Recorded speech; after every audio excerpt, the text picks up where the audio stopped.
बाबा गुरु नानक की रूहानी अजमत।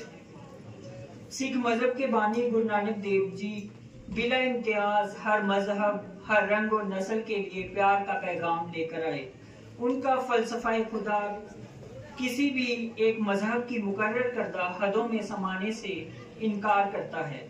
उन्होंने पंजाब के लोगों को सत श्री अकाल यानी खुदा वाहिद ही है सच का नारा देकर सोए हुए समाज को अपने हुस्न किरदार, अमल और नूरे मार्फत से बेदार किया। बाबा नानक को सिख मजहब में पहला गुरु, हिंदू मजहब में भगत और मुसलमानों के यहाँ वली माना जाता है। आप 15 अप्रैल 1469 को मौजूदा पाकिस्तान के शहर ननकाना साहिब में पैदा हुए। आपके वालिद का नाम मेहता कालू और वालिदा का नाम तृप्ता देवी था, जो मजहबी और रहमदिल खातून थी। बाबा नानक का यौम पैदाइश गुरु नानक गुरु पर्व के तौर पर दुनिया भर में माह कार्तक अक्टूबर-नवंबर में पूरे चांद के दिन यानी कार्तक पूर्णमासी को मनाया जाता है। बाबा गुरु नानक की पैदाइश जिस दौर में हुई वो जमाना जहनी और फिक्री इंतशार यानी कि बेचैनियों का है था। आपके अहद में बाबर ने हिंदुस्तान पर हमला किया और दिल्ली से लोधी पठानों की हुक्मरानी खत्म करके मुगल सल्तनत की बुनियाद डाली।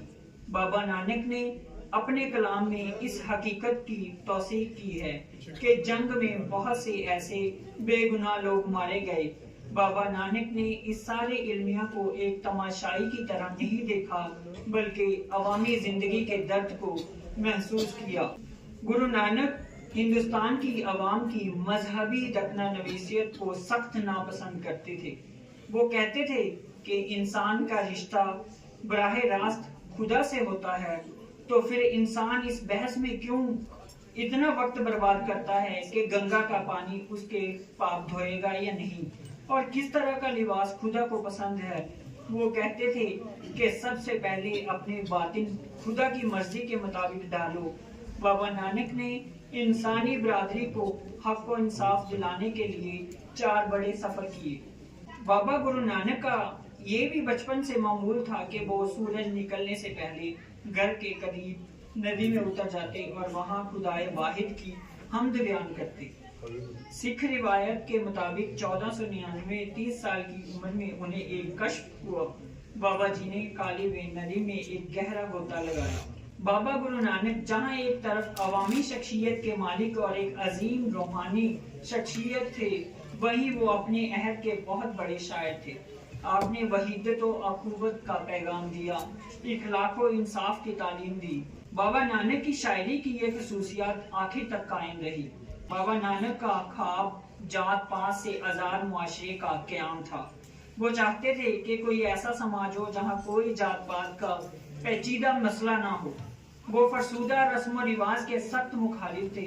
गुरु नानक ने इंसानों के दरमियान ऊंच नीच के असूल की सख्ती से तरदीद की, क्योंकि उस वक्त हिंदू और मुसलमान दोनों ही जात पात के चक्करों में बुरी तरह उलझे हुए थे।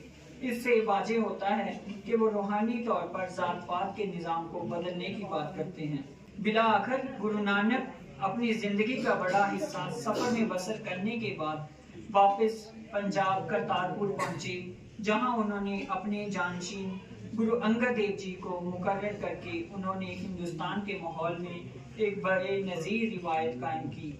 बाबा नानक ने जिस्मानी तौर पर 70 साल की उम्र पाई।